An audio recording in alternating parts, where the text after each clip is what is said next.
કેમ છો મિત્રો? વાત કરવી છે આજનો માનવ નમતો નથી.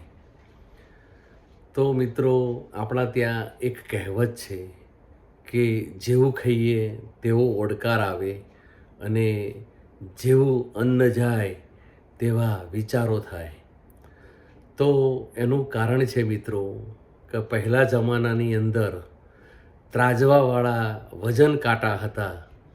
તો એની અંદર ચાહે શાકભાજી હોય, અનાજ કઠોળ હોય, તો કોઈ પણ વસ્તુ જ્યારે તમે લેવા જતા તો ત્રાજવાની અંદર એક બાજુ વજન હોય અને બીજી બાજુ જે તમે સામાન લેવા ગયા હો એ વસ્તુ અંદર હોય. તો કદાચ જે ઉંમરલાયક છે એ લોકોને ખબર છે કે ત્રાજવું બંને બાજુ ઊંચું નીચું થતું હોય.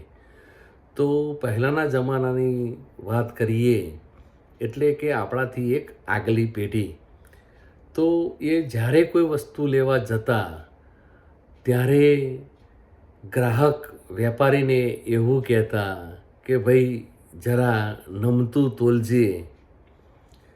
તમે પણ દૂધ, શાકભાજી કાં તો અનાજ કઠોળ લાયેલા હશો તો તમારા અંદર થોડું ઘણું 2-5 કિલો તમે લીધું છે તો ઉપરથી પણ વેપારી નાખતા હતા.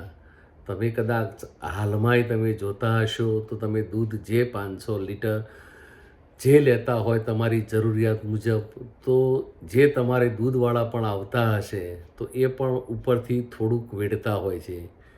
એવી રીતે ચાહે તમે કોઈ પણ કરિયાણું લેવા ગયા હો, કોઈ પણ વસ્તુ હોય, તો એ બે કાંટા જ્યાં સુધી સમતોલ ના થાય ત્યાં સુધી બરોબર કહેવાતું ના હોય. છતાં ગ્રાહક એટલે કે આપણે એવું કહેતા કે ભાઈ જરા નમતું તોલજે.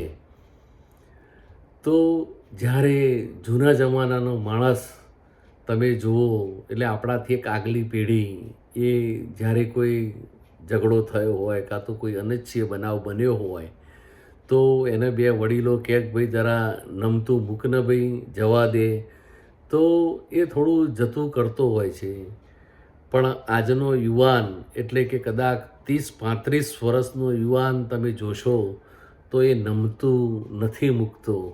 એ પોતાની જીદ ઉપર અટકેલો હોય છે.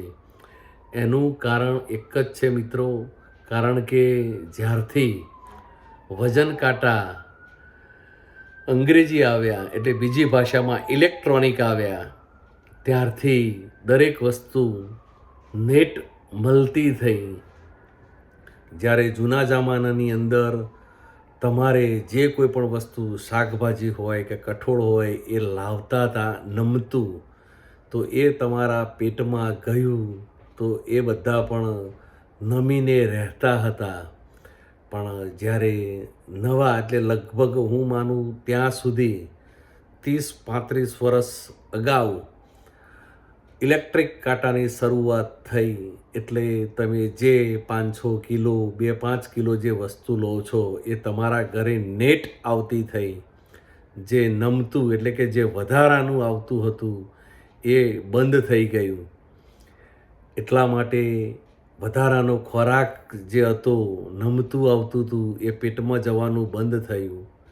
નેટ વસ્તુ લાવવાના વિચારોથી તમારા શરીરની અંદર જે બ્લડ બન્યું એના વિચારોના માધ્યમથી જે કંઈ પણ ફેરફારો થયા તમે જુઓ કે પાછળના 30-35 વર્ષની અંદર બધાને એવું લાગે છે કે માણસ બદલાઈ ગયો છે.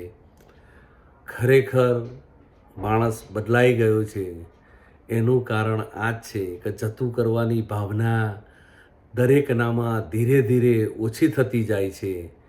કદાચ કારણો કંઈક વધારે છે, બદલાવાના કારણો કદાચ વધારે હોઈ શકે, પણ તમે જે ખોરાક ખાઓ છો એનાથી જ વિચારસરણી, વિચારશક્તિ બધું જ બદલાતું હોય છે.